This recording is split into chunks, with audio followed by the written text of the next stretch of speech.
It's been quite the journey, but WandaVision has reached its final episode.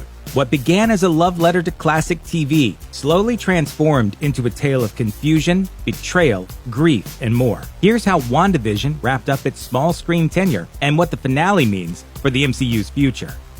After holding Wanda's twin sons hostage and forcing her to relive her past trauma, Agatha continues her pursuit of Wanda's power. As noted in last week's episode, Wanda is apparently the legendary Scarlet Witch, a being capable of unmatched creation and destruction.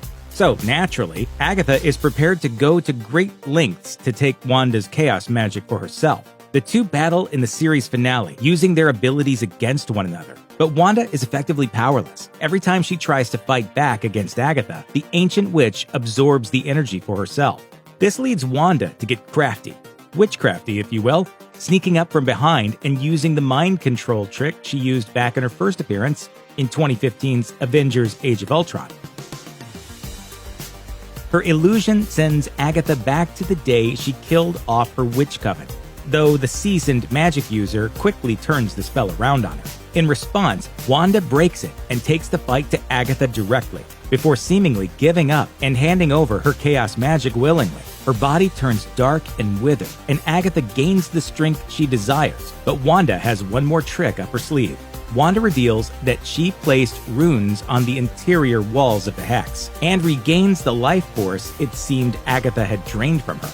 Just as Agatha taught her, only the witch who cast them can use their magic in a confined space. This gives her the chance to reabsorb her power and take the form of the Scarlet Witch, overpowering her enemy. Defeated and desperate, Agatha pleads with Wanda to no avail, forced to live out her days in her chatty alter ego, Agnes. It's rare for villains to outlive their introduction in the MCU, so it's pretty much a given that Agatha will return somewhere down the line. In fact, it seems almost like a guarantee. You're gonna need me. If I do, I know where to find you. The only question left now is just how soon we'll see her again. In Doctor Strange in the Multiverse of Madness, or somewhere further down the line. A major surprise came at the tail end of WandaVision's 8th episode, unveiling S.W.O.R.D's White Vision for the first time. The Synthezoid Spectre got the chance to show off what he can do this week, nearly crushing Wanda's skull and going head-to-head with the hex-bound Vision of her creation. The majority of the two Visions' confrontation gives longtime Marvel fans the kind of laser beam shooting, hand-to-hand action they've been waiting for, but not for long. After clashing for a short while, the Visions share an intellectual debate concerning the nature of their existence. Levitating inside Westview's library, Vision presents White Vision with the ship of Theseus' thought experiment.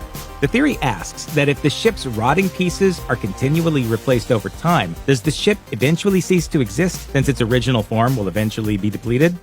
I request elaboration. They apply that question to themselves, noting that Westview's vision lacks a physical form but contains the Vision's soul, and White Vision retains the original synthetic body and memories filed away as data in his memory storage, but doesn't have the Vision's personality. Therefore, are either of them truly Vision? Neither is the true ship. Both are the true ship. To put this debate to bed, the Wanda-created Vision unlocks his double's memories, who has realized that the knowledge of his true self was being suppressed by Hayward in order to make him a weapon to be more easily controlled. With his data restored, the White Vision leaves Westview and disappears for the rest of the series finale. But it's safe to assume that he'll make his return in a future MCU project. When and whether or not he'll attempt to reconnect with Wanda are questions only time can answer. In the midst of their magic-slinging confrontation, Agatha begins to play some serious mind games with Wanda. This includes her awakening a handful of Westview's residents, leading them to surround Wanda and beg for mercy. They say they share in her pain and either want to be freed or die because the suffering that comes with living under her trance is unbearable. This causes Wanda to panic, so she opens the hex and allows the people to escape her clutches. That is, until she notices Vision, Billy, and Tommy disintegrating, as their existences are tied to the hex. Later on, with Agatha defeated and the hex completely wiped from Westview, the townspeople still seem to hold plenty of ill will toward Wanda, shooting her the stink eye on her way out of the community. Thankfully, Jimmy Woo and an FBI task force show up to help the now freed residents, but that doesn't absolve Wanda of her wrongdoings. She held an entire town against their will and unwittingly caused them real harm for quite a long time. That's something that doesn't go away in the blink of an eye. And Wanda's guilt will likely last just as long as the psychological damage she caused for every one of them. Chances seem good that we'll be hearing about Westview again in a future MCU project soon, just as the consequences of the battles in Sokovia and Lagos reverberated after Avengers Age of Ultron and Captain America Civil War.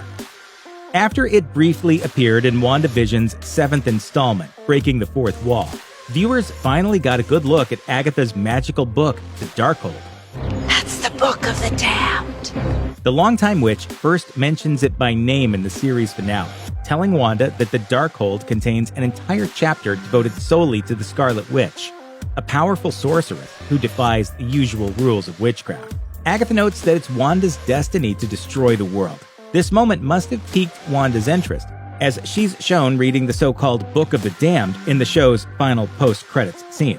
Unsurprisingly, the Darkhold is a storied artifact from the pages of Marvel Comics, dating back to 1972's Marvel Spotlight number 4, where it's described as a collection of spells and techniques of dark magic. Over the years, the Darkhold has had many owners, including the sorceress Morgan Le Fay, who bound it from a collection of parchments into the unholy book it would become, and even the Sorcerer Supreme, Doctor Strange.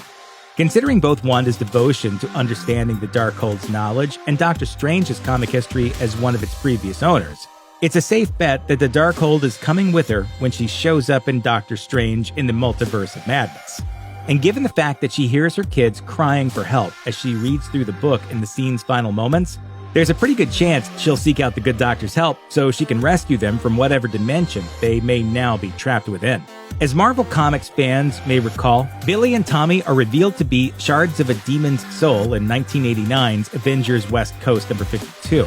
Could the MCU's take on Wanda's powerful progeny be trapped in hell itself? Of course, devoted fans know that this isn't the first time we've seen the Darkhold in the MCU. Its first screen appearance was actually in Season 4 of Agents of S.H.I.E.L.D.